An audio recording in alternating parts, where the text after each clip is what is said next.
그런데 쌍꺼풀도 분명하고 코도 오똑하고 입술도 도톰한데 50, 60 되신 분들 중에 무섭게 생긴 분들이 계세요. 이목구비가 뚜렷한데도 무섭게 생긴 분들이 계세요. 그런 분들은 왜 그럴까요? 서로 죽이자, 죽자, 뭐 살자, 뭐 이렇게 말하고 20년 동안 싸운 사람은요, 아무리 예쁜 얼굴이라도 망가지게 돼 있어요. 사람은요, 어떤 말을 듣느냐에 따라서 이쁘고 이쁘지 않는 게 결정이 되는 거예요. 여러분들 남편한테, 아내한테도 그렇지만 자식한테도 뭐라 그래? 너는 내 자식이 아니라 왼수다. 나가 되져라. 이런 썩을 놈. 그러면은 자식이 어떻게 될까요? 왼수가 되고요. 바깥에 나가 돌아다니게 되고요. 썩게 돼 있어요. 근데 우리는 엄마들 자식 뜻대로 안 된다고 속상할 때 말을 함부로 하죠.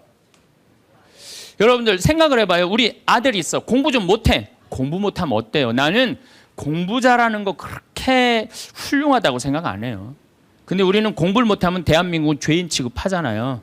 어쨌든 공부를 못해. 그런데 아들한테 엄마가 괜찮아. 공부 못하면 어때? 이렇게 잘생긴 아들 하느님이 우리 집에 떨어뜨려 줬고 엄마는 밥 안 먹어도 우리 아들만 봐도 배불러. 이런 소리 듣고 자라는 애들은요, 삐뚤어질 수가 없어요.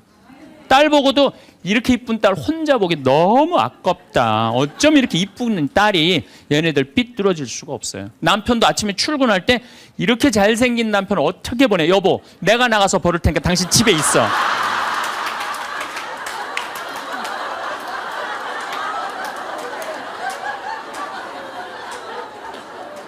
이러면은요, 남자가 돈 벌러 나갈 때 어깨 당당하게 피고 나가요.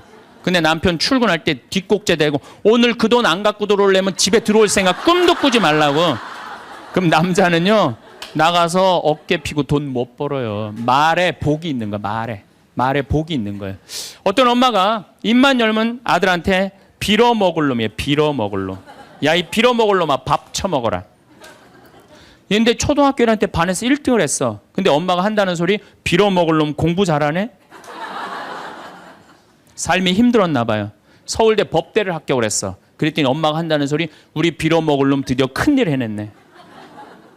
근데 엄마는 그리고 돌아가셨어요. 돌아가셨는데 이 아들이 사법고시를 아무리 봐도 안 되는 거예요. 회사에 원서를 넣어도 안 되고, 선을 봐도 퇴짜 받고, 잘생기고 서울대 법대 나왔는데. 그래서 이상원이라는 그 장명하는 사람한테 가서 물어봤어요. 내 인생이 왜 이러는지 나 모르겠다고. 당신 쭉 살아오면서 무슨 얘기를 많이 듣고 살았느냐? 가만히 생각해보니까 엄마가 입만 열면은 빌어먹을 놈이라고. 그러니까 이 사람은 잘 안 되니까 동료 판사, 변호사, 검사한테 빌어먹기 시작한 거예요. 그게 당신 인생의 몸에 밴 거다. 내가 당신 관상을 보니까 당신은 빌어먹을 놈이 아니라 벌어먹을 상이다. 벌어먹을 상이다. 그래, 내가 왜 빌어먹을 놈이야? 내가 서울대 법대까지 나왔는데. 과외를 시작했어요. 과외를 시작했더니 애들이 너무너무 많이 모이는 거예요. 그래서 학원을 했어요. 학원을 했더니 돈을 너무 많이 버는 거예요. 서울에서. 그랬더니 예쁜 색시가 시집을 오고 지금은 딸 둘을 낳고 행복하게 벌어먹고 살고 있대요.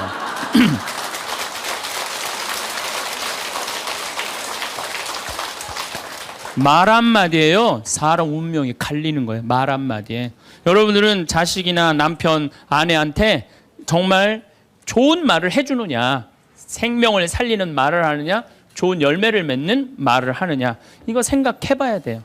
여러분들 친구 집에 음식점에 갔어. 음식점에 가서 친구한테 요즘 장사 잘 돼? 그랬더니 친구가 한다는 말이 이명박 정부 들어부터 되는 게 하나도 없어. 이러다가 망할 것 같아. 꼭 남 탓하는 사람 있잖아요. 똥파리만 날려, 똥파리만. 근데 또 다른 친구 식당에 갔어요. 그랬더니 다른 친구가 장사 잘 돼? 남들은 힘들대는데 우리 집엔 단골 손님들이 와갖고 내가 매일 가락시장에 가갖고 신선한 재료로 음식을 준비를 해. 자, 다음에 친구들이, 야, 너 우리 개 모임이 있는데, 동창 모임 있는데 너 좋은 음식점 있으면은 나 안내 좀 해줘라. 그러면 여러분들 똥파리 날리는 집으로 안내할 것 같아요? 신선한 재료로 음식을 준비하는 집으로 안내할 것 같아요? 그렇죠. 말에는요, 복이 있게 돼 있어요. 제가 10년 전에 이제 강원도 평창 생태마을을 시작을 했어요. 근데 그때 사실은 주교님께서 저한테 뭐 어느 대학에 교수로 가라고 그랬어요. 근데 나는 교수보다는 평창에 가서 농사 짓고 살고 싶다. 그래서 주교님 명을 거역을 했어요. 지금 생각하면 철없었던 거였죠. 거역을 하고 내가 평창에 들어가서 이제 살기 시작했어요. 평창에 들어가서 살기 시작했는데 주교님이 반대한 거 아니에요. 평창에 가서 사는데 1년에 한 번 이제 주교님한테 신년 하례식 할 때 주교님이 물어봐요. 황 신부 거기 살만해? 너무 행복해요. 제가 이제 첫째 매주 뛰어갖고 된장, 간장, 고추장 판매하잖아요. 그 뭐 저기 뭐야 찾아오는 사람이 있어요. 팔릴 거 아니에요. 황 신부, 그 저기 뭐야 농산물 많이 팔려? 너무 많이 팔려요. 황 신부, 거기 사람들은 많이 와? 첫 해는 개미 새끼도 안 왔어요. 알아야지 올 거 아니에요. 근데 내가 뭐라? 너무 많이 와요. 저는 제가 생태마을에 살면서 한 번도 생태마을이 사는 게 힘들다, 지겹다, 나 빨리 본당 내보내줘라 그런 소리 한 적이 한 번도 없어요.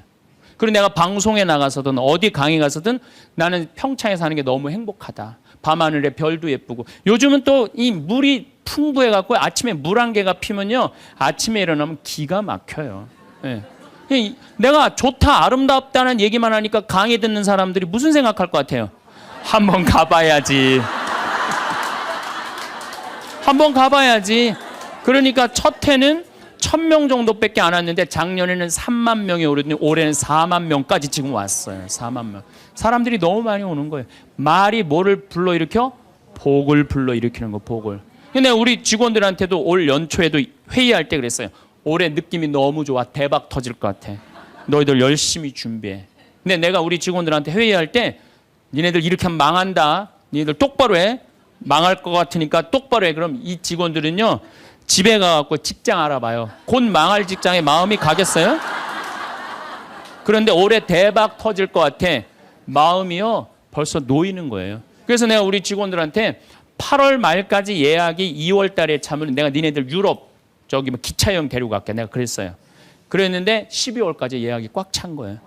그래갖고 오늘 이 여행 그거 저기 뭐야 보증금 내라고 왔어요. 그래서 23명 우리 직원들 데리고 내년 유럽에 다 가요.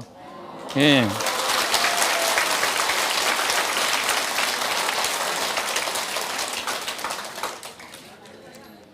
제 신조는 그달에 번 건 그달에 다 쓰자. 이게 제 신조예요.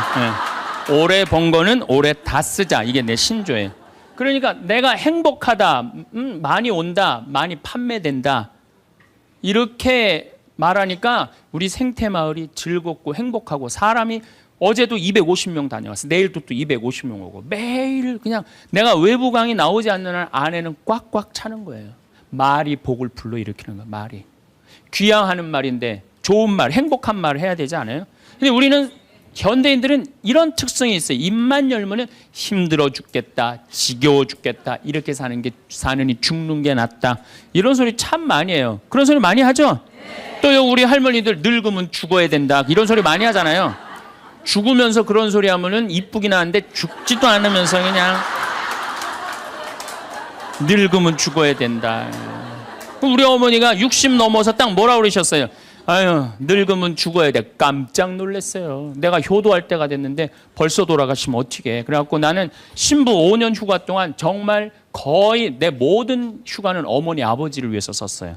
뭐 성지순례, 이스라엘, 뭐 그다음에 또 무슨 뭐 우리나라 좋대는데 금강산, 무슨 백두산 다 모시고 갔다 왔어요. 죽는다니까 빨리 갔다 와야 될 거 아니에요. 빨리 갔다 와야 될 거 아니야. 그런데 그렇게 60 넘어서 늙으면 죽어야 돼 그 소리를 했는데 깜짝 놀랐는데 요즘은 그 소리 들으면 신경질 난다니까요. 그 소리 하신 지 20년이 지났어요. 20년. 갈 생각을 안 하세요. 아버지는 피부가 더 뺑뺑하고 어머니도 더 고와지세요. 그러니까 죽지도 않을 거면서 힘들어 죽겠다, 지겨워 죽겠다, 사는 게 지겹다. 이게 말이 안 된다는 거죠. 복을 차는 거예요. 여러분들 뭐 2년 전인가 우리 서울교구 시각장애우들 100분이 우리 생태마을에 오셨어요. 정말 그분들 기쁘더라고요. 그래서 내가 뭐가 그렇게 기쁘냐 그랬더니 신부님 우린 눈에 뵈는 게 없어서 행복하다고. 눈에 뵈는 게 없어서 행복하다고. 그런데 그분 네 분이 여러분들 제가 시각장애우들이랑 1년을 같이 살았어요. 상계동에서 1년을 살았는데 너무 잘 알아요. 그분들 뭐 젓가락 비비는 거 뭐 노름도 다 해요. 할 거 다 해요. 예, 뭐 별걸 다 하는데 시각이 이게 어렸을 때 열이 너무 나갖고 시각을 잃어버리는 경우 많거든. 그때는 눈알을 빼요. 이 눈알이 있는 분들이 있고 아예 알을 빼는 분들도 있어요. 근데 이 눈알을 빼면 중증들이에요. 중증들. 눈이 있어도 흐릿하게 보이는 분들도 있어요. 근데 이 눈알을 뺀 내 형제가 우리 생태마을 그 데크, 강이 내려다보는 데크에 서서 이렇게 말하는 거예요. 야, 베드로야, 내가 50년 동안 우리나라 참 많이 다녀봤는데 이렇게 경치 좋은 데는 처음 본다. 그래서 내가 물어봤어요. 아니, 이게 경치 좋은지 당신들이 어떻게 아느냐 그랬더니 신부님, 강물 소리 들리지 않느냐, 강물 소리. 새소리 들리지 않느냐 이거야. 그 다음에 느티나무 바람에 흔들리는 소리 들리지 않느냐. 또 5월 달에 오셨는데 아카시아 향기, 공기, 이렇게 경치 좋은 데는 처음이라는 거야. 얼마 전에도 우리 생태마을에 교수님인데 60에 시력을 잃기 시작해갖고 65에 완전히 시력을 잃으신 교수님이 오셨어요. 근데 그분이 나하고 밥을 먹으면서 이런 말씀을 하시더라고요. 신부님, 저도 오래간만에 새벽에 강물 소리, 너무 듣기 좋은 강물 소리 들어서 3시간 동안 강물 소리에 흠뻑 젖었다는 거예요. 그리고 새벽에 새가 우는데 너무 자기 오래간만에 행복했다고. 근데 여러분들은 이 두 눈으로 온 세상을 다 보면서도 사는 게 지겨워 죽겠어. 이렇게 사느니 죽는 게 나. 눈이 아깝다 이거예요. 눈이 아깝다. 눈알 하나 갈아 끼는데 얼마 들어? 1억 들어. 1억. 2개 갈아 끼면 2억이야. 2억. 지금 난 눈 뜨고 쳐다보고 있는 분들 지금 2억 지금 깔고 있는 거예요. 지금 2억. 심장 하나 갈아 끼는데 5천, 간 갈아 끼는데 7천, 신장 갈아 끼는데 3천이에요. 그럼 이거 3억 5천이에요. 3억 5천. 여러분들 팔 하나 이거 의족으로 갈아 끼는데 400이에요. 양팔 800, 양다리 1600. 대충 따지면 여러분 한 5억 정도 되는 거예요. 그리고 더욱이 여기 지금 걸어오신 분은요, 적어도 5억짜리로 지금 끌고 온 거예요. 5억을 갖고. 그리고 여러분들 그 눈, 다리, 손가락, 발가락 다 붙어있는 식구 4명이 밥을 먹으면은요 20억이 앉아서 먹는 거. 20억이 앉아서.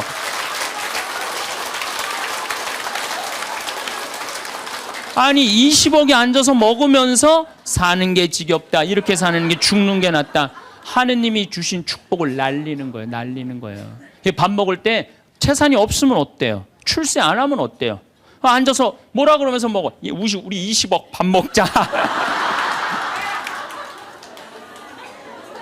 얼마나 행복해. 여러분들이 사는 게 괴로운 게 뭐냐 하면은 욕심이 너무 많아서 그래.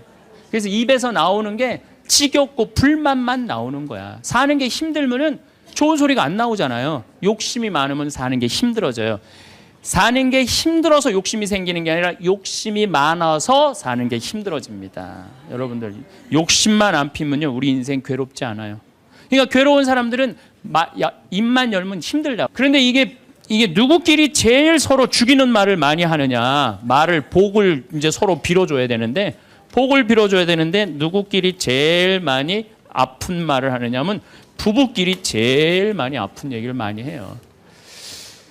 근데 참 나도 남자지만은 여자 참 이해하기 힘든 존재예요. 여자 이상하고 요상하고 괴상하고 아주 복잡하고. 나만 그런 줄 알았더니 스티븐스 호킹스 박사라고 있어요. 스티븐스 호킹스 박사. 이 사람이 나이가 71인데 작년에 뭐라고 그랬냐면은 자기는 140억 년 전에 우주에서 벌어진 일도 다 아는데 자기는 아직도 여자의 95%를 이해를 못하겠다고 그래요. 아니 그 유명한 사람도 95%를 이해를 못하겠다고 그러는데 나는 더 모르죠. 네. 여자를 이해하지 못하니까 여자한테 폭력을 쓰는 거예요. 제가 신학교 1학년 때 주일학교 중고등학교 아이들을 데리고 한 20명 정도를 데리고 200명 정도를 데리고 여름 캠프를 갔어요. 우리 때는 4박 5일 가고 그랬어요. 섬강이라는 데를 갔는데 애들이 이제 수요일 날 이제 3번째 날 전부 이제 강에 들어가는 프로그램이야.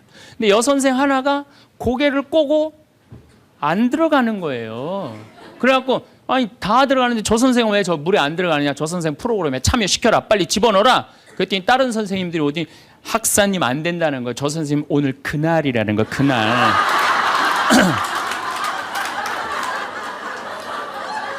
근데 내가 신학교 1학년이 그날이 뭔지 어떻게 알아요? 그래서 내가 물어봤어요. 그날이 뭔데?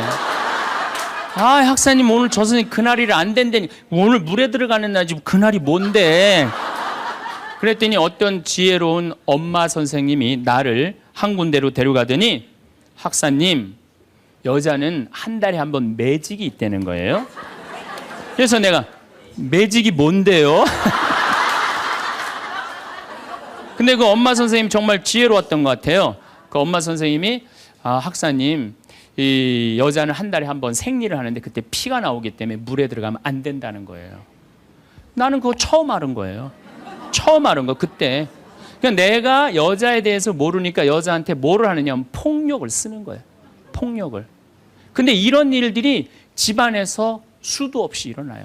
남자는 여자를 이해하지 못해서 폭력을 쓰고 여자는 남자를 이해하지 못해서 폭력을 쓰고, 그래서 서로 답답하다고 싸울 때 보면 크크크 치치치 크크크 이러고 싸워요.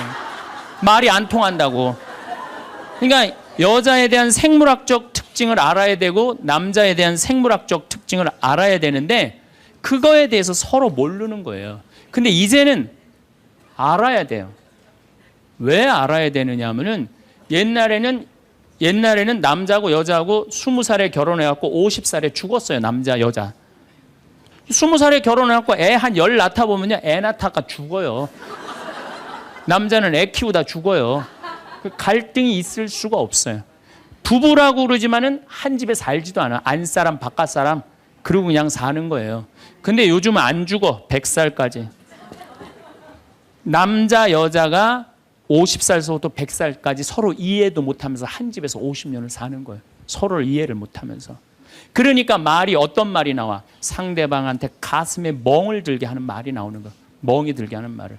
우리 인간은 말이라는 것처럼 중요한 게 없는데 이 말을 잘 사용하느냐 사용하지 못하느냐에 따라서 그 공동체가 행복하기도 하고 그 공동체가 불행하기도 합니다. 내가 또 복을 불러오는 말을 하는 사람이 있고 복을 차는 말을 하는 사람도 있습니다. 그래서 과연 나는 생명을 살리는 말씀을 하는 사람인가, 좋은 열매를 맺는 말 씨를 뿌리는 사람인가, 아니면 입만 열무는 기분 나쁘게 하는 말투를 던지는 사람인가, 이 이야기를 나누고 있습니다.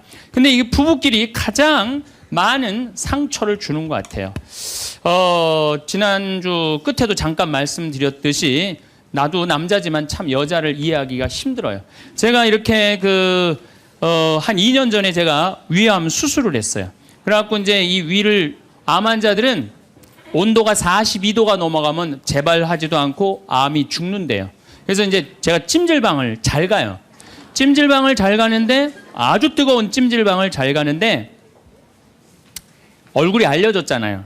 그래갖고 아는 사람들이 많아요. 그래갖고 수건을 뒤집어 쓰고 찜질방에 가서 앉아 있어요.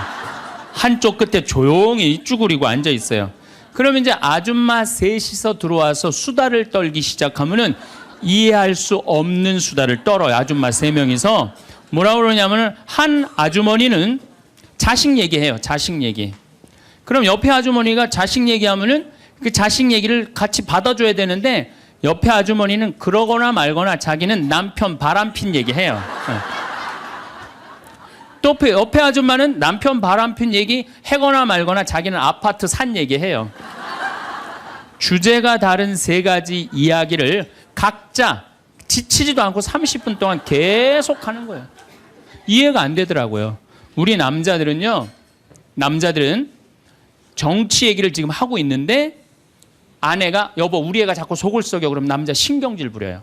여보 나 지금 정치 얘기하고 있잖아. 지금 정치 얘기 끝나면은 그 다음에 자식 얘기해. 남자는 한 번에 한 가지 주제만 얘기를 해요. 근데 여자는 동시에 3가지 얘기를 동시에 하는 거야. 기분도 안 나빠하면서 계속 얘기하는 거예요. 기분도 안 나빠하면서 나는 왜 그런가. 근데 요즘 공부를 해보니까 이해가 되더라고요. 여자는 언어를 관장하는 뇌가 좌뇌에도 있고 우뇌에도 있대요. 머릿속에 말이 꽉 차 있는 거야. 말이 꽉 차 있으니까 말을 해야 돼. 그런데 말은 하긴 해야 되는데 또 들어야 되잖아. 근데 말을 하면서도 귀는 동시에 두 가지를 구분해서 들을 수 있대요. 이게 무슨 얘기냐면은 한 아주머니는 자식 얘기 자기는 입으로 하면서 귀로는 남편 얘기도 듣고 아파트 얘기도 듣는 거야. 무시하는 게 아니야. 그냥 자기 각자 얘기하면서 상대방 얘기도 다 듣는 게 여자예요. 남자는 언어를 관장하는 뇌가 좌뇌 뒤에만 있어요. 좌뇌 뒤에. 그래갖고 남자들이 교통사고가 나갖고 좌뇌를 다치잖아요. 그러면은요 언어 상실이 온대요. 근데 여자가 교통사고 나갖고 좌뇌를 다치잖아요. 좌뇌를 다쳐도 전혀 말하는데 지장이 없대요. 아직도 우뇌가 남아 있어서. 그리고 이런 이 부부가 남자하고 여자하고 부부 싸움을 하잖아요. 그럼 남자는 또 흥분을 하면 그나마 자네 뒤에 언어를 관장하는 뇌 기능이 없어져 버린대. 흥분하면. 그러니까 아내가 여보 당신 뭐 시집 와갖고 나 손에 물 안 묻히게 해준다 그러더니 당신 나 얼마나 고생시켰어. 뭐 결혼기념일을 챙겨줬어. 생일을 챙겨줬어. 우리 친정엄마를 챙겨줬어. 나 여행을 보내줬어. 막 따지면은 남편들이 대꾸를 해야 되는데 이게 어디 있는 줄 알아야지. 대꾸를 어디 있는 줄 알아야지. 그리고 대부분의 남자들의 반응이 어떠냐면 그거 30분 동안 계속 하다가 끝나는 거예요. 여자는 그냥 좌뇌에 있는 거 쏟아내고 우뇌에 있는 거 쏟아내고 막 30분 동안 그냥 있는 대로 공격을 하고 난 다음에 여자는 할 얘기 다 했어요. 그 남자가 그게 시끄러. 그리고 여자는 자기 하고 싶은 얘기 다 하면은요 원도 한도 없어요. 부엌에 가갖고 아무 일도 없다는 듯이 설거지해요. 그럼 그때부터 남자들이 신경질이 나는 거예요. 왜 신경질이 나냐면 왜 내가 그때 그 적절한 대답을 왜 찾아내지 못했을까? 막 신경질이 나는 거예요. 그래갖고 막 쇼파 던지고 신경질을 부리면은 아내가 부엌에서 아무 일도 없다는 듯이 아내가 한마디 해요. 나와서 이 사람은 무슨 말만 하면 승질을 부린다고. 그러니까 말싸움으로 아내를 이길 수가 없어요. 남자는요 여자하고 말싸움 해갖고 이길 수가 없어요. 나는 우리 천주교 신부 중에 수녀님하고 싸워갖고 이겼다는 신부를 본 적이 없어. 말싸움으로 여자를 이길 수가 없어요. 말싸움으로. 하느님이 창조할 때 남자한테는 너는 하루에 10,000마디만 해라. 10,000마디만 해라. 창조할 때 그렇게 창조하신 거예요. 10,000마디만 하라고. 여자는 하루에 너는 25,000마디 해라. 25,000마디 해라. 그러니까 하느님이 10,000마디만 하라고 창조한 남자는 출근해갖고 직장에 가면 10,000마디 해요. 이 말 저 말 하면은 벌써 10,000마디 끝나. 집에 들어오면 더 이상 말할 수가 없어. 아니 하느님이 10,000마디만 하라고 그래서 10,000마디만 하고 들어온 거야. 집에 들어와서는 더 이상 할 얘기가 없는 거예요. 할 의무 끝냈어. 근데 우리 여기 있는 자매님들도 남편 출근하고 애들 학교 가도 혼자 있으면서도 10,000마디 해요. 멸치 대가리 따면서 너는 어디서 잡혀서 우리 집에 왔니? 꽁치 다듬으면서 너도 어디서 잡혀서 왔니? 그리고 막 테레비 보면서도 테레비하고도 얘기해요. 그냥 테레비하고도 얘기해요. 막 테레비하고도 얘기하고 그렇게 10,000마디 해요. 10,000마디 하고 저녁에 이제 몇 마디가 남았냐면 15,000마디가 남은 거야. 이 15,000마디를 누구하고 하고 싶으냐면 남편하고 하고 싶은 남편. 그래갖고 저녁 차려주고 남편한테 여보 그 옆집 여자 말이야. 오늘 저녁에 같이 저녁 찬거리를 사러 시장에 나갔는데 그 여자는 김치찌개 거리를 돼지고기 한 근만 사면 되는데 5근이나 사고 정신 나간 여자야. 그러니까 그냥 살림이 그 모양이지. 이랬는데 남자는 이미 더 이상 말하기 귀찮은 거예요. 그래서 남편이 한마디 해요. 쓸데없는 소리 하지 말고 부엌에 와서 국이나 더 떠오라고. 그럼 여자는 미치는 거예요. 아직도 15,000마디가 남아있는데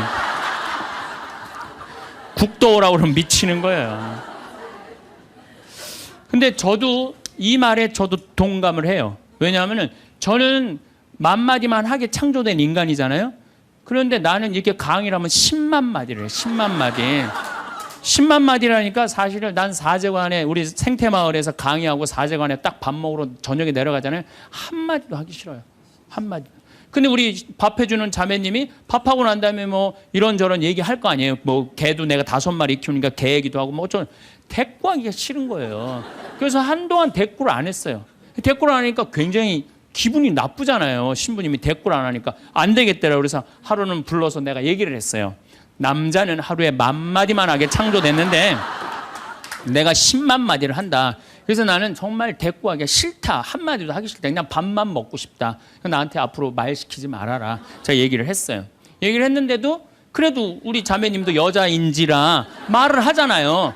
그럼 막 말을 하는데 내가 얘기했는데 말하니까 신경질을 하잖아. 내가 인상을 딱 쓰면은 자매님이 한마디예요. 신부님 대꾸하라는 게 아니야. 그냥 나 떠드는 거니까 그냥 밥만 먹으라는 거야. 이게 뭐냐면은 이게 합의가 된 거예요. 합의가 된 거야. 그러니까 그냥 떠들어 그냥 떠. 난 대꾸 안 하는 거 이해하고 떠드는 거 이해되는 거야 서로. 내가 보기에는 많은 부부들이 특히 우리 자매님들이 남편이 막 목석같이 있으면 이런 말을 해. 나는 사는 게 하나도 재미가 없다. 그러죠? 남편이 목석 같으니까. 그런데 남편이 목석이 아니에요. 원래 창조되기를 그렇게 창조된 거예요. 10,000마디만 하게 창조된 거예요. 그러니까 여러분들은 유일한 실수는 10,000마디밖에 할 줄 모르는 인간이랑 결혼한 게 유일한 실수예요. 더 놀라운 건 뭐냐면은 한 아주머니는 자식 얘기하고 한 아주머니는 남편 얘기하고 한 아주머니는 아파트 얘기하면서 손으로는 달걀을 까먹어 간다는 거예요.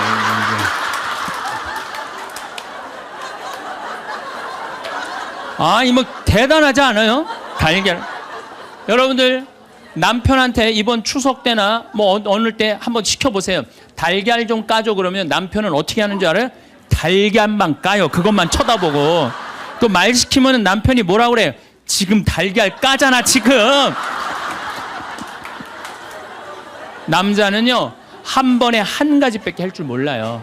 동시에 두 가지를 못해요. 근데 여자는 특성상 밥 올려놓고 찌개 올려놓고 다듬어야 되고 나물 다듬어야 되고 반찬해야 되고 동시에 여러 가지를 할 수 있어요.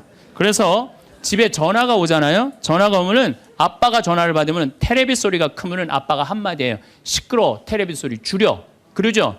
또 애들 시끄러우면 아빠 통화하니까 가만히 있으라고 그래요. 그 남자는 전화만 해요. 근데 엄마한테 전화가 오잖아요. 테레비 소리 애들 떠드는 거 전혀 상관없어. 더욱이 어느 정도로 심하냐면 막 통화하면서 테레비에 딱 어떤 여자가 나오면은 저 여자 이혼했다고 그러더니 나오네. 이게 무슨 얘기냐면은 언어에 있어서 여자가 남자보다 뛰어납니다. 언어에 있어서. 제가 한번 뭐 고등학교 강의를 갔는데 한 10년 전 얘기예요. 강의를 갔는데 그해 경기도에 영어 선생님 172명을 뽑았는데 여자가 170명, 남자가 2명 됐대요. 언어에는요 여자가 탁월한 능력을 갖고 있어요. 그러니까 남자는 말주변이 없어. 말주변이 없게 돼 있어요. 근데 문제는 언어만 뛰어난 게 아니에요. 여자가 시각도 뛰어나요. 시각도. 우리 눈에는 광수용체가 있어. 빛을 받아들이는 수용차, 짝대기, 사각형 짝대기가 1억 3천만 개가 있어요. 이게 남자 여자가 다 있어요. 근데 요 1억 3천만 개는 하얀색, 빨간색, 까만색, 파란색만 구분하는 거예요. 남자들은 이 광수용체 1억 3천 거 요것만 있어요. 남자들은 색깔 구분을 4가지만 해요. 남자는 회색도 하얀색, 베이지색도 하얀색, 하얀색도 하얀색이야. 남자는 분홍색도 빨간색, 주황색도 빨간색, 빨간색도 빨간색이에요. 남자는 색깔 구분을 못해요. 근데 여자들은 원추형 광수용체 700만 개가 더 있어요. 여자가. 그래갖고 이건 온갖 색깔을 구분하는 거예요. 그러니까 나는 아직도 카키색이 무슨 색인지 몰라요. 카키색, 잿빛색, 쥐오리색, 뭐 별색을 다 얘기해 여자들은. 그런 구분이 다 되는 거예요. 여자들은 생겨 먹은 것 자체가 그렇게 생겨 먹은 거예요. 색깔. 그러니까 4가지 색깔밖에 구분하지 못하는 남자와 온갖 색깔을 구분하는 여자하고 부부야.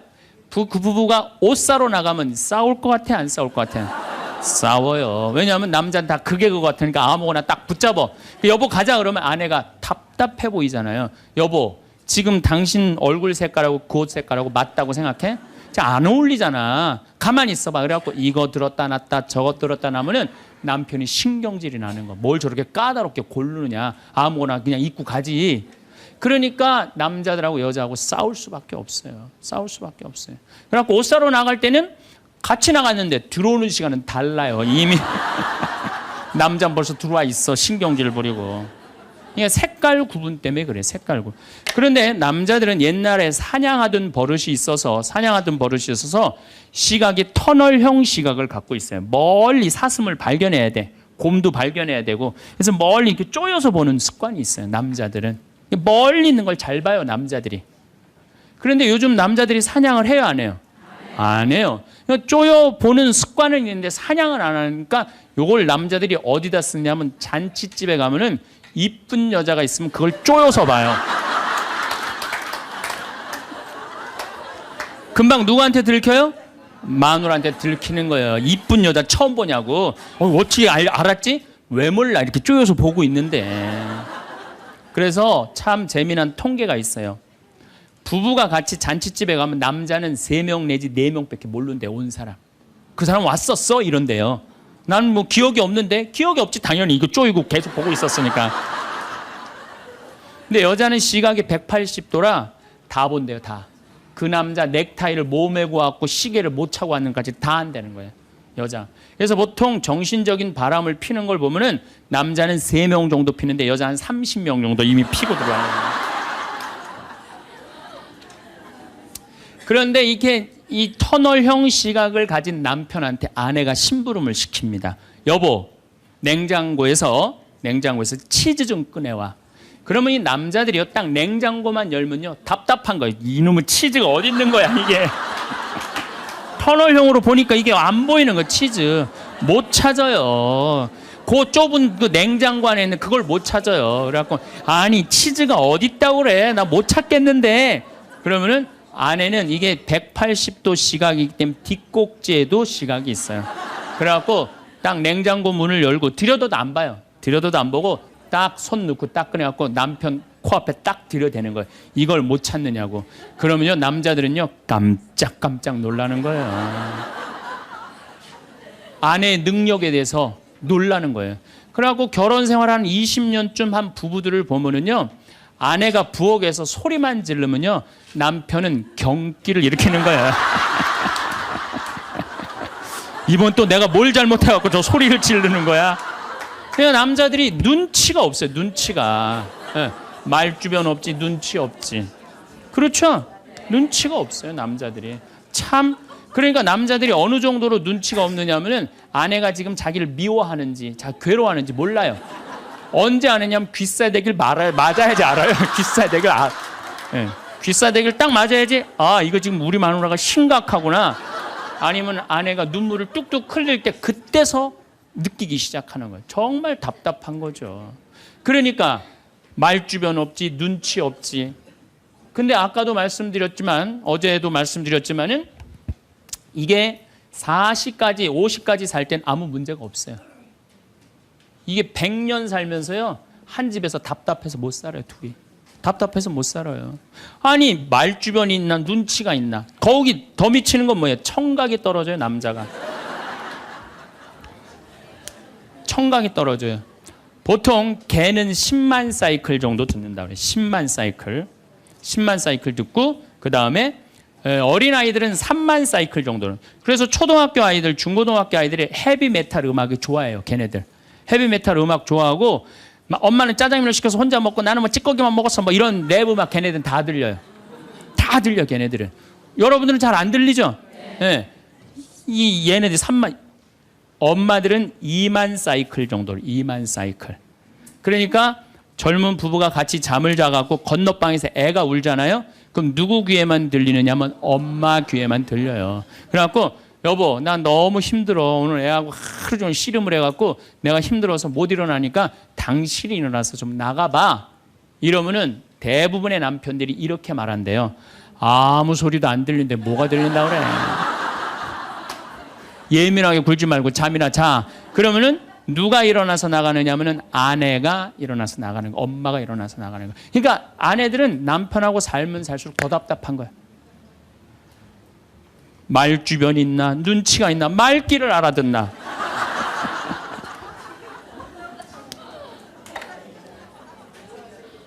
그러니까 이제 한 집에서 할아버지하고 할머니하고 한 집에서 사는 할머니 할아버지야. 할아버지가 이제 저녁 국을 못 끓였는지 너무 궁금한 거야. 그래서 안방에서 할머니한테 여보 마누라 오늘 저녁 국 못 끓였어? 근데 부엌에서 딸그락 딸그락 소리는 들리는데 대답이 없는 거야. 이놈의 마누라가 날 또 무시하는구나. 이번엔 또 거실에 나가고 또 한번 물어봐요. 이놈의 마누라 저녁국 못 끓였냐니까 왜 대답이 없어? 아 근데 딸그락 딸그락 소리는 들리는데 또 대답이 없는 거야. 너무 화가 난 할아버지가 이번에는 부엌에 가갖고 이놈의 할망구야, 저녁 못 끓였는지 내가 3번이나 물어봤는데 대답을 안 하냐고. 사람 말이 말 같지 않으냐고. 그러니까 할머니가 눈을 동그랗게 뜨고 하는 말이, 내가 콩나물국이라고 3번 얘기했잖아. 누군만 못 들은 거야? 할아버지. 제가 이렇게 강의를 가면은요, 할아버지들이 이렇게 하고 듣는 할아버지들이 참 많아요. 이게 남자의 특성이에요. 그래서 남자들은 만 사이클밖에 못 들어요. 만 사이클. 그래갖고 남자들은 음악을, 빠른 음악 들으면 다 시끄럽다고 그래. 다 시끄러워. 시끄러우니까 끄라고. 그저 남자한테 음악이라고 그러는 건 꿍짝짝 꿍짝짝, 어머나 어머나 이러지 마세요, 이런 음악만 음악이에요, 남자는. 그래서 30대 40대가 넘으면 트로트를 좋아할 수밖에 없어, 남자들은. 빠른 음악을 안 들리니까. 한 28,000 사이클 정도가 보통 우리 음악에서 나오는 헤비메탈 음악이거든요. 그러니까 못 듣는 거예요, 그 다음부터는. 그러니까 말귀 못 알아듣지, 눈치 없지, 말 주변 없지. 자, 요즘 어떤 할아버지가 할머니하고 같이 한 집에서 사는데 그런 거예요. 이제 냉장고가 고장이 났고 애프터 서비스를 불렀어. 애프터 서비스를 딱 불렀는데 애프터 서비스 하고 난 다음에 갔어. 근데 요즘은 참 대한민국이 애프터 서비스 끝나고 나면은 고객센터에서 전화하잖아요. 고객님, 매운 만족하십니까? 보통 만족하십니까? 그거 설문조사를 하잖아요. 근데 이게 또 할아버지가 전화를 받았네? 아, 냉장고 고쳤는데 이제 애프터 서비스라고 전화를 했는데 애프터 서비스 센터에서 전화했다고 그러니까 뭘 또 애프터 서비스를 해주느냐? 그래갖고 뭐라고 그러니까 할아버지가 할머니한테 그런 거예요. 여보 마누라, 요즘 이상해. 냉장고 고쳤는데도 뭐 매운 만두 먹을래요? 보통 만두 먹을래요? 그렇게 물어보는데 말귀를 못 알아들어요, 말귀를. 그러니까 60이 넘어가기 시작하면 할머니들 목소리가 커지기 시작해요. 막 할아버지한테 막 소리 지르는 거예요. 소리 지르는 이가 말귀를 못 알아들으니까 소리를 지르기 시작하는 거예요. 점점 나이 먹으면 할머니들은 거칠어지고 그러니까 말귀를 못 알아들으니까 기억력까지 떨어지게 돼 있어, 동시에. 그러니까 어떤 할머니 할아버지가 또 한 집에서 살면서 할아버지가 너무 배가 고픈 거예요. 할머니한테 심부름을 시켰어요. 여보 마누라, 좀 부엌에 갖고 냉장고에서 우유하고 아이스크림 좀 갖다 줘. 나 배가 고파. 그랬더니 할머니가 막 일어나면서 가려고 그랬어요. 그랬더니 할아버지가 신경질을, 이놈의 마누라야, 그냥 가면 어떻게? 가다가 까먹으면 어떻게 하려고 그냥 가냐고. 적어가라고, 우유하고 아이스크림. 할머니가 딱 째려보고, 이놈의 영감탱이가 내가 그것도 모를까 봐 그걸 적어가라고 그러냐고. 기다리라고, 내가 우유하고 아이스크림 갖다 줄 테니까. 할머니가 추측 가셨어요. 갔는데 한 몇 분 있다가 왔는데 할머니가 삶은 계란을 갖고 온 거예요. 근데 이 할아버지가 뭐라고 그러냐면은 기가 막힌 거예요. 고마워 마누라, 삶은 계란 갖다 줘서. 자기가 뭐 시켰는지도 모르는 거야.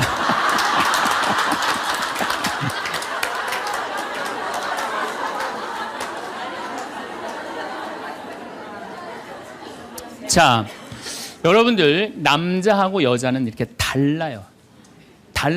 그리고 50이 넘어서면서부터 여자가 능력이 뛰어나요. 여자가. 그러니까 남자는 사실은 말주변도 없지, 눈치도 없지, 말귀도 못 알아듣지. 여기 지금 형제님들 몇 분 오셨는데 내가 60 넘어갔고 100살까지 집에서 안 쫓겨나고 살 수 있는 비법이 하나 있어요. 내가 마누라 옆에서 붙어서 사는 비법이 하나 있어. 내가 그거 비법을 알려드릴 테니까 여기 형제님들 내가 알려주는 대로 사시면 돼요. 그저 비법이라는 건 뭐냐면은 마누라가 시키는 대로 하고 사세요.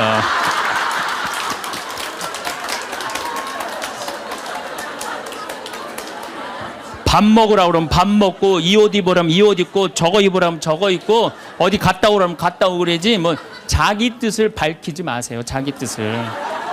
그래야지 안 쫓겨나고 살 수 있어요. 우리가 가장 가까이 있는 사람한테 가장 상처 주는 말을 참 많이 하는 것 같아요. 그래서 여러분들 그 부부끼리 서로 기분 나쁠 때가 있어요. 기분 나쁠 때 있잖아요. 예. 그럴 때 이렇게 뭐 감정적으로 생각하거나 극단적으로 생각할 필요가 없을 것 같아요. 왜 그렇게 생각하실 필요가 없느냐면 지금 종자가 다른 종자가 이상한 행동을 하고 있다. 이렇게 생각하면 좀 마음이 좀 편안해요. 저 사람이 날 미워해서 그러는 게 아니다. 더욱이 여성이라는 이 성은 제가 남성이기 때문에 그런 걸 많이 느껴요. 여성은 참 신비한 존재. 여자는요, 생리를 하고 난 다음에 1일부터 18일까지 점점 기분이 좋아진대요. 점점. 18일서부터 21일 사이까지는 기분이 최고래, 최고. 네. 최고인데 21일부터 기분이 나빠지기 시작해. 생리할 때 되면 완전히 그 여자가 아니야. 원래 생각했던 그 여자가 아니야. 완전히 새로운 완전히 짐승이 하나 나와갖고 이상한 행동을 하는 거예요. 그러니까 여자는 기분이 좋고 나쁘고 너무 분명해요. 좋을 때는 한없이 좋고 나쁠 때는 또 한없이 나쁜 경우가 있어요. PMT라고 이게 그 여자는 그 생리 전 긴장감이 있대요. 이 현상이 있어갖고 여자의 감정을 남자들이 내 말로는 난 도저히 이해가 안 돼. 이게 이 주기를 몰라서 그래요. 더욱이 여자가 한 18일에서 21일 사이는 기분이 얼마나 좋으냐면은 처녀 때도 이때 만약에 파티장에 가고 술을 먹는데 남자를 보면은요 모든 남자가 다 멋있게 보인대. 그래갖고 그냥 이때 그냥 술 먹고 호텔에 다음날 아침에 깨보면 어머머 내가 미쳤어 내가 왜 그랬지? 이런 일이 이때 벌어지는 거예요. 그래서 보통 보면은 이렇게 부부들 보면 너무 예쁜 여자하고 이상하게 생긴 남자가 부부로 사는 경우가 있어요. 이 경우는 18일에서 21일 사이에 만난 경우에 이 경우는 전혀 어울리지 않는데도 같이 사는 경우가 있어요. 그걸 뭐 번개 맞은 사랑, 운명 같은 사랑 그런 거 아니에요. 그런데 이게 결혼할 때만 이런 현상이 일어나는 게 결혼하고도 계속 이 주기가 반복되는 거예요. 그러니까 남자들도 이걸 이해를 못하니까 답답한 거. 저 여자가 왜 저러나. 느닷없이 왜 신경질을 부리지? 또 느닷없이 너무너무 잘하고. 이런 주기, 본인들도 아마 그런 주기에 대한 인식이 있으실 거예요. 인간이라는 게 그렇게 복잡한 것 같아. 근데 옛날에는 이렇게 복잡해도 몰라도 됐어요. 그냥 참고 살고 그냥 견디고 살고 성당에서 십자가 생각하고 참으라고 그러면은 그냥 참고 그리고 옛날에 제가 20년 전만 해도 뭐 신부님 남편이 때려요. 뭐 남편이 바람 펴요. 그러면 저도 그랬어요. 참고 살으라고. 왜? 참고 살. 좀만 참으면 죽으니까 그냥. 죽으니까 참고 살라고 그랬어요. 그 옛날엔 더 했죠. 그 옛날에는 뭐 100년 전, 200년 전에는 참고 살면 둘 중에 하나 아무나 빨리 죽으니까 그냥. 근데 요즘은요, 한 40살 된 사람이 남편이 때려요, 바람 펴요, 빚만 만들어놔 이러면요, 참고 살라고 얘기하기가 참 두려워요. 왜냐하면 참고 100년을 더 살아야 되는데, 그거는 또 다른 형벌이거든요. 그러니까 여러분들도 이제는 남자라는 이 동물을, 짐승을, 종자를 이해를 하셔야 돼요. 남편을 이해하라는 게 아니에요. 남자가 생겨먹은 게 어떻고, 또 여기 있는 우리 형제님들은 여자가 생겨먹은 게 그러면 훨씬 좀 덜 싸울 거예요. 덜 크크크 치치치 카카카 된다니까. 그런데 이제 부부끼리도 서로에 대한 이해가 필요하지만은 여러분들 자녀에 대한 이해가 필요합니다. 자녀를 이해하셔야 돼요. 그리고 자녀하고 대화를 해야 돼요. 자녀하고 대화를 해야 되는데 우리나라 엄마들은 참 편안하게 교육해요. 딱 한마디만 하면 되니까 공부해. 이건 절대 교육이 아니에요. 절대 교육이 아니에요. 작년 3월 13일 날 고등학교 3학년 남자아이가 엄마를 죽였어요. 목으로 칼을 찔러서. 그런데 얘가 전국 4천등 하는 아이였대요. 모의고사에. 전국. 근데 엄마는 전국 1등 하라고 그래요. 전국 1등. 나는 전교 1등은 들어봤어도 전국 1등은 처음 들어봤어요. 전국. 자식한테 전국 1등을 하라고 강요한 엄마는 처음 들어봤어요. 근데 얘는 전국 4천 등이면요 서울대 들어가요. 왜냐면 1년에 서울대 4,000명 정도 뽑거든요. 4,000명 정도 뽑으면 뭐 카이스트, 경찰대 뭐 이런 데 다 빠지면은요. 서울대 들어가고도 남아요. 그런데 얘는 전국 63등으로 고친 거야. 63등인지 62등인지. 내가 고등학교 때 반에서 받은 등수야, 얘가야. 고등학교. 그런데 엄마가 이 성적표를 받아보고 아이를 야구방망이 골프채로 8시간을 두들겨 팼다는 거예요. 엄마가 전국 1등 하라고 그랬더니 왜 전국 62등 하느냐. 근데 3월 14일이 무슨 날이냐면 학부용 진학 상담하는 날이야. 얘는 전국 62등도 8시간 두들겨 맞았는데 이거 전국 4,000등 걸리면은 나는 죽는다. 그래갖고 엄마를 미리 죽인 거예요. 얘 지금 감옥에 가 있어요. 1차 재판 끝났어요. 3년형인가 지금 나왔어요. 나는 얘는 엄마를 죽였다고 생각하지 않아요. 시험 감독관을 죽인 거예요. 시험 감독관을. 근데 우리는 자녀들한테 공부하라는, 왜 공부해야 되는지, 인생에 대한 철학, 삶의 진리 이런 얘기 전혀 하지 않아요. 그냥 무조건 공부하라. 무조건 공부하라 그래. 그러니까 애들이 왜 공부해야 되는지도 모르고 부모가 하라고 그러니까 지겨워도 하는 거예요. 그러니까 부모가 지겨운 거예요. 부모가 지겹고 부모하고 말을 섞기 싫고. 여러분들 맨날 초등학교 이제 한 5학년만 되면은 남편이 맨날 술 먹고 들어와.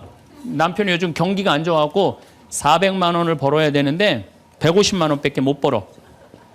400만 원을 벌었는데 150만 원밖에 못 벌어. 그래갖고 남편이 걱정이 돼갖고 맨날 술을 먹고 들어와요. 그러면은 아내가, 엄마가 한다는 소리가 그래요. 지겨워 죽겠어. 뭐하러 나하고 결혼했어. 술하고 결혼하지. 내가 이혼을 하든가 말든가 해야지. 아빠는 맨날 술 먹고 들어오고. 초등학교 5학년만 되면은 여자의 초등학교 5학년 애들 눈치가 빨라요. 아, 우리 집이 지금 심각하구나. 엄마 아빠가 곧 이혼하면 나는 엄마하고 살아야 될까 아빠하고 살아야 될까 고민해요. 아빠가 밤 10시에 술이 취해갖고 들어왔어. 그래도 딸이라고 아빠 들어왔냐고. 아빠 오셨어요?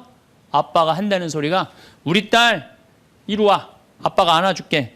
걱정하지 말고 넌 들어가서 공부해. 이 아빠가 다 알아서 할게.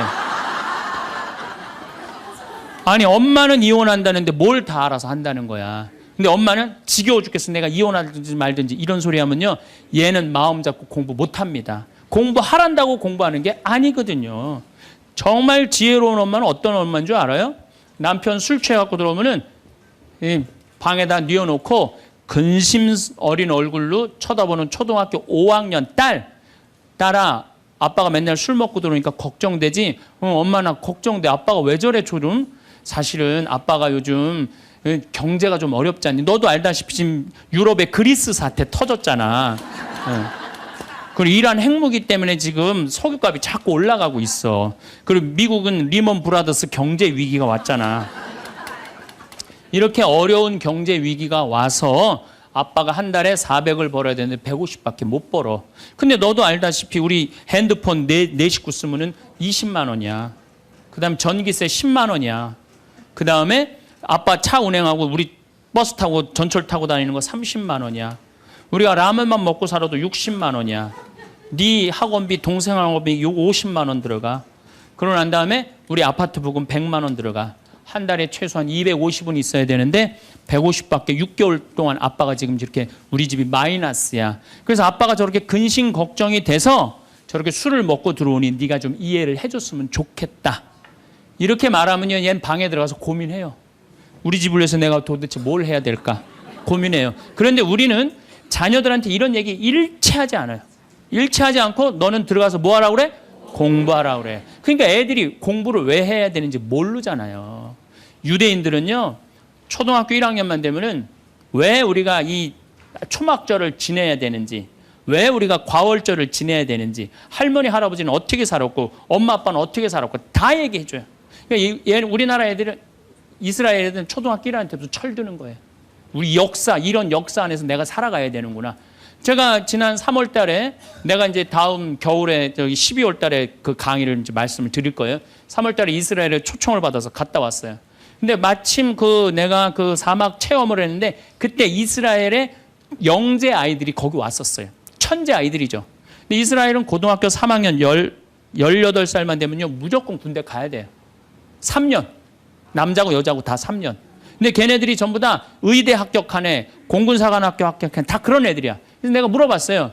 니네들은 18살만 되면은 군대를 간다는데 너희들 정말 군대 가고 싶느냐? 내가 물어봤는데 걔네 눈빛이 반짝반짝 거리면서 나는 이 나라를 위해서 가겠다는 거예요. 그리고 그냥 가는 것도 아니고 반드시 가고 난 기쁘게 가겠다는 거예요. 얘네들은 역사, 의식, 가정의식 다 있는 거야. 우리나라, 그러니까 우리나라 애들은 20년 동안 역사 얘기도 안 듣고 사람 살아가는 도리 얘기도 안 듣고 무조건 뭐만 하라고 그래? 공부만 하라고 그래. 제가 얼마 전에 내 친구의 친구가 세상을 떠났어요. 근데 그 세상 떠난 사람 여자야. 근데 고등학교 2학년 딸이 있고 대학교 1학년 아들이 하나 있는 거야. 그런데 이 엄마가 딸을 깨워야지 딸은 일어나서 학교를 가는 거예요. 근데 10시가 됐는데 엄마가 안 깨운 거야. 엄마가 왜 나를 안 깨웠지? 10시가 됐는데 부엌에 가보니까 심장마비로 죽은 거예요. 심장마비로 죽었는데 아들이 이제 올라왔죠. 지방대학 다니면서. 아들이 올라왔는데 아들이 장례 때 하나 울질 않더래요. 우리 친구가 가서 보니까. 그리고 그냥 슬퍼하질 않더래요. 그런데 장례하는 날 아빠한테 그러더래요. 아빠, 나 내일 MT가 있는데 나 그거 꼭 가고 싶은데 나 어떻게 하면 좋으냐고. 나 내일 MT 가게 해달라고 그러더래요. 철이 안 들은 거죠.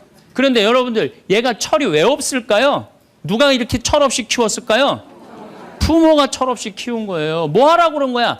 공부하라고 그러는 말 외에는 한 얘기가 없는 거예요. 공부하라는 얘기.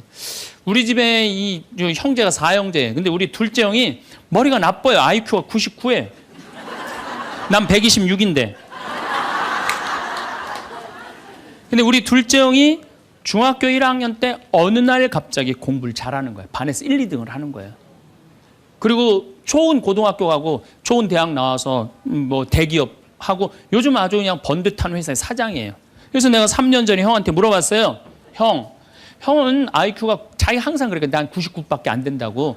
형은 IQ가 99밖에 안 되는데 왜 이렇게 공부를 잘하고 사회에서 이렇게 정말로 남들 부러워하는 자리까지 올라갔느냐고. 왜 IQ가 99밖에 안 되는데 왜 갑자기 공부를 잘하느냐고 내가 물어봤어요. 근데 형이 이런 말씀을 저한테 하더라고. 형이 신부님, 내가 중학교 1학년 때 아버지가 간 수술했어요. 큰 간 수술을 했어요. 난 초등학교 4학년 때 기억나요. 아버지 병원에 가면 천도복숭아 따먹었던 거 기억나요. 그리고 아버지가 퇴원을 하고 다음날 허리를 구부리고 출근을 하시더래요. 근데 우리 형이 보니까 어머니가 그랬대요. 여보, 며칠 쉬었다가 나가라고. 그렇게 허리를 구부리고 어떻게 출근을 하느냐고. 근데 아버지가 그러더래요. 나는 내 자식 먹여 살리고 공부시키려면 오늘부터 나가야 된다고. 그걸 일주일 동안 이 99짜리 IQ가 지켜본 거예요. 일주일 동안 지켜보면서 자기가 그런 생각을 했대요. 내가 저 아버지를 위해서 해야 되는 건 공부다. 그래갖고 이 99 IQ가 코피가 터져가면서 공부를 한 거예요. 근데 그 아들은 내가 봐도 그때부터 효자인데 지금까지도 효자예요. 왜? 부모의 삶에 동참했기 때문에. 여러분들은 자녀를 여러분들의 삶에 얼마나 동참시키세요? 어제 내가 평창에서 강의를 했는데 할머니 한 분이 평생 한 번도 그런 얘기 안 했대. 자식한테 먹여주고 재워주는 거 외에는 한 게 없다는 거예요. 여러분들, 개는요 10마디 알아듣는데요. 기다려, 앉아, 손, 엎드려, 이 정도 알아듣는데요. 그리고 원숭이는 한 30마디 알아듣는데 자기네들끼리도. 사람은 적어도 하루 한 집에서 살면서 10,000마디는 해야 된대요. 근데 우리가 자녀들한테 무슨 얘기해? 일어나, 밥 먹어, 학교 가, 숙제, 공부해, 시험은 10마디 정도밖에 안 한 거야. 20년 동안. 어떤 하느님을 사랑하는 거, 사람을 사랑하는 거, 살아가면서 사람의 도리, 우리 집안의 내력, 그런 얘기 생전 안 하는 거예요. 생전. 내가 어떤 고민을 하는지, 내가 어떤 갈등 속에서 사는지, 아빠하고 어떤 추억이 있는지 그런 거 전혀 모르는 거예요. 밥만 먹여주는 부부. 그러니까 10마디 이상 안 하는 거예요. 그러니까 내가 자녀를 키우면서 계속 들어가서 공부해 10마디 이상 안 한 이 집은 무슨 집이냐? 개 같은 집이에요. 개 같은 집. 사람 집이 아니에요. 사람 집이 아니에요. 다정한 대화를 할 수가 없는 거야. 그러니까 우리 이 둘째 아들은 정말 그때부터 지금 나이가 50이 넘었는데 아직까지도 효자예요. 그래서 내가 이렇게 나보다 신부가 됐으면 더 잘 살았을 거예요. 둘째 형이. 근데 큰형은 이제 우리 어머니 아버지가 이제 휴가를 이제 우리 생태마을, 요즘은 이제 거의 못 오시는데 휴가로 오면 이제 누나, 큰아들, 둘째 아들이 돌아가면서 모시고 와요. 근데 이제 큰아들도 자기도 조그만 공장을 하는데 막 이제 바쁘니까 바쁜 와중에 어머니, 아버지 모시고 오는 거 아니에요. 오다가 어머니가 아이고 얘야 묵주를 까먹었다 그러면 신경질을 부린대요. 바빠 죽겠는데 어떻게 하라고 그러냐고 지금. 일주일만 손가락으로 하고 오라고 그냥. 그런데요. 근데 둘째 아들은 어머니가 딱 이제 아들 둘째 아들이 태우고 평창에 오다 얘야 묵주를 까먹었다. 그러면 둘째 아들은 그러죠. 우리 어머니가 저한테 해준 얘기예요. 어머니 걱정하지 마세요. 톨게이트 앞에서도 그런데 어머니 걱정하지 마세요. 차 돌리면 되죠 뭐. 그리고 그 차를 돌려갖고 30분 동안 집에 가서 그 묵주를 찾아서 모셔다 드린다는 거야. 그러니까 부모가 불편한 게 싫은 거야. 왜? 이 자식은 중학교 1학년 때부터 누구의 삶에 동참한 거야? 부모의 삶에 동참한 거야. 여러분들은 자녀들을 언제부터 삶에 동참시켰어요? 부모가 속이 썩는지 아빠가 힘든지 고통스러운지 그런 건 하나도 얘기 안 하잖아요. 그리고 너는 뭐만 하면 돼? 공부만 하면 되는 거야. 저는 요즘 우리 사회가 지금 굉장히 거칠다 그래요. 왕따, 그 다음에 학원 폭력, 성폭력, 굉장히 뭐 아주 충격적인 사건들이 많이 벌어지잖아요. 내가 보기에는 이거는 다 집안에서 교육이 잘못, 말이 안 통해서 그래. 부모가 진리를 애들한테 알려줘야 될 거 아니야, 진리를. 그리고 하느님의 사랑도 알려줘야 되고. 근데 그런 얘기 생전 안 하는 거예요. 저는 요즘 무슨 대책 막 낼 때 정말로 한심해요. 그런 대책으로는 해결이 안 돼요. 저는 중학교 때 성당을 이틀 갔어요. 토요일 날, 일요일 날. 뭐 이틀 간 게 아니라 6일이면 6일 다 갔죠. 7일이면 7일 다 갔어요, 성당. 매일 가서 성당 살았어요. 그 성당 가면은 매일 교리 배우고, 거룩한 것 배우고, 진리 배우고, 사람 사랑하는 거 배우고, 사람 배려하는 거 배우고. 그랬잖아요. 학원이 무슨 학원이야. 토요일 날이는 맨날 친구들하고 이 순교자 성월에는 유대철, 내가 그때 주인공 됐었어. 유대철 연극하고 성탄 때는 또 저기 뭐 성가 연습하고 문학적으로 심성적으로 신앙생활을 했을 때는 아이들이 거룩하고 그중에 또 뭐 신학교 간 뭐 학사님 있으면 그 학생님 너무너무 부러우면 나도 한번 신부로 살아볼까? 또 수녀원 간 사람 있으면 또 이 여자아이들도 나도 저렇게 아름다운 수도자로 살아볼까? 그런 문화가 있었다고요. 근데 우리 천주교만 그런 게 아니라 자라보면 교회 다니는 애들, 절에 다니는 애들 다 그렇게 자랐어요.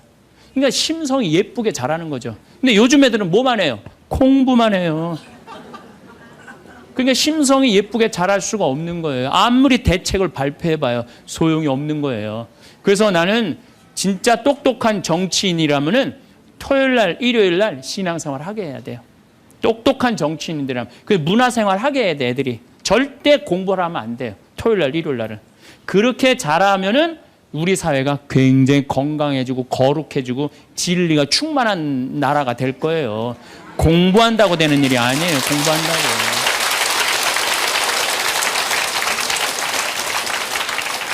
그러니까 자식들하고 대화를 하려고 해도 대화를 해본 적이 있어야지 대화를 할 거 아니야.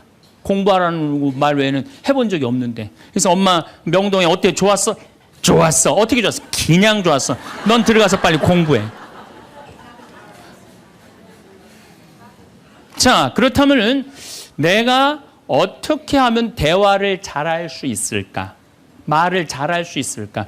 첫 번째, 들어라. 우리가 이게 부족해요. 듣는 게 부족해. 우리나라 사람들이 듣는 게 부족해. 제가 평택에서 본당 신부할 때 교우가 한 5,000명 됐었어요. 본당 신부 혼자 하는데 하루에 고해성사를 200명, 300명이 보는 거예요. 너무너무 힘든 거야. 그러니까 내가 주일날 막 교우들이 1분 이상 고해를 하면 막 신경질이 나는 거야. 그러니까 할머니들이 그냥 신부님 내가 6.25 때 시집 와갖고 그냥 독자 집에 시집을 왔는데 아들을 하나 낳았어요. 아들을 하나 낳았는데 그놈이 독자라고 내가 너무 오냐오냐 해서 키우다 보니까 이놈을 장가를 보냈는데 이놈이 이혼을 해갖고 손자를 나한테 맡겨갖고 내가 지난주에 그 손자 찾으러 다니느냐고 주일미사를 빠졌어요. 아, 주일미사 빠졌는데 왜 6.25 전쟁부터 시작을 해. 그래서 내가 그래요. 저 교우들한테 항상 교육할 때 죄는 간단히 죄 진 것만 얘기해라. 과정은 설명하지 말고. 그러니까 참 교우들도 죄 결론만 얘기하는 게 참 답답할 거 아니야. 고해소에서 그 답답한 속을 털어놔야 되는데 신부님은 막 200명, 300명 주름 기다리고 있고. 근데 내가 능평이라는 데 본당 신부를 딱 갔는데 교우가 500명이야. 딱 10분의 1이야. 고해소에 들어가고 성물돌 끝났는데도 들어오는 사람이 아무도 없는 거야. 너무 심심한 거예요. 그래갖고 이제 고해소에 딱 들어오면 너무 반가운 거예요. 그래갖고 신부님 저 시어머니를 미워했어요. 그럼 평택에서는 4계명 부모에게 효도하라고 그랬는데 미워하면 안 된다. 예수님이 십자가 생각하고 시어머니한테 잘해라. 딱 간단해. 그렇게 했는데 능평에서 이 자매 나가면 이제 아무도 안 들어오니까 이 자매 나가면 아무도 안 들어오니까 내가 뭐라고 그러냐면 왜 시어머니를 미워하는데요? 뭐 내가 시집을 왔더니 그냥 손자하고 그냥 고모하고 그냥 남편만 하고 나는 그냥 완전 식모 취급하고 친정에도 못 가게 하고 그러면 안 되지. 그 시어머니 며느리한테 밥 얻어먹으면서 정신 나간 시어머니네. 그러면은 그 자매가 신이 나는 거지. 신이 그것뿐만 아니라 내가 혼수 살림 얼마나 구박을 많이 받았는지 몰라요. 그러면은 내가 이제 정말 늙으면 그거 정말 다 그래. 하여튼 자매님 참 그런 집에서 힘들게 산다 그러면 막 눈물 콧물 흘려가면서 시어머니 욕을 바가지로 해요. 그러면서 자매가 신부님 이렇게 시어머니 욕해도 되느냐고 걱정하지 말라고. 여긴 비밀이 지켜지는 데니까 걱정하지 말라고. 한 20분 정도 막 실컷 시어머니 욕하면은요, 대부분의 며느리들이 뭐라고 그러냐면 신부님 꼭 시어머니가 있어서 불편한 것만은 아니에요. 시어머니가 애도 봐주고 반찬도 이런 거 저런 거 해줄 때는 난 너무너무 좋아요. 그런 것도 있어요. 예. 신부님 이번 사순절을 맞이해서 내가 우리 성가정 만들려니까 내가 시어머니한테 내가 잘할게요. 뭐 잘하면 좋죠. 반찬도 맛있게 하고 한 번 더 웃으면서 얘기할게. 훌륭하십니다. 나는 한 게 아무것도 없어. 그러느냐고. 그러면 자기가 고해하고 자기가 훈화하고 자기가 보속하고 자기 결심까지 다 하기가 나가. 말은요, 들어주기만 하면 돼요. 여러분들 친구들하고 뭐 좀 상담할 때 지적질할 필요 하나 없어요. 나이 50, 60 넘어갔고 너 그러니까 네가 그 꼴로 사는 거야. 그러면 자기 속 얘기하는 사람이 너 그러니까 그 꼴로 사는 거야. 그럴 때 맞아. 내가 그래서 내가 이 꼴로 사나 보다. 그럴 것 같아. 기분 나빠할 것 같아요. 당연히 기분 나빠하죠. 당연히. 우리 집에 많은 그 중고등학교 학교 다니기 싫어하는 애들을 데리고 와요. 요즘 내가 바빠서 거의 상담을 못 하는데 데리고 오면은 얘가 학교를 안 간다는 거예요. 중학교 2학년, 3학년 애가 학교를 관두겠다는 거예요. 그러면 내가 많은 경우 상담을 하면은 거의 90%는 그랬던 것 같아요. 너 학교 많이 다니기 싫으니? 네, 다니기 싫어. 그럼 관둬. 뭐 다니기 힘들고. 신부님한테 다니라고 설득하러 데리고 왔는데 신부님이 뭐라 그래? 나는 이제 그렇게 마음 먹고 애가 오는 거예요. 저 엄마가 날 저기까지 데려간 거는 나를 학교를 다시 다니게 설득을 시키려고 저 신부를 만나게 해주는구나. 근데 내가 관둬. 뭐하러 다녀? 내가 엄마한테 자세히 얘기해 줄 테니까 너 관둬. 근데 왜 다니기 싫은데 이유가 뭐야? 그럼 공부도 따라가기 힘들어. 그래, 맞아. 한번 따라지면 그거 못 따라가. 너 있잖아. 너는 머리로 살 놈이 아니라 내가 보기엔 몸으로 살 놈이다, 너. 너 우리 생태마을에 와갖고 농사나 져라. 그러면 이제 자기 친구 얘기, 부모한테 섭섭한 얘기 다 해요. 그럼 얼마나 힘들었겠니? 그 다니기, 너 수업 시간에 조는 이유가 있지. 이해를 해야지 알아서 볼 거 아니야. 이해도 안 되는데 눈 뜨고 쳐다보고 있는 거 쉽지 않지. 신부님 그거 어떻게 알았냐. 다 내가 옛날에 해봐서 알아.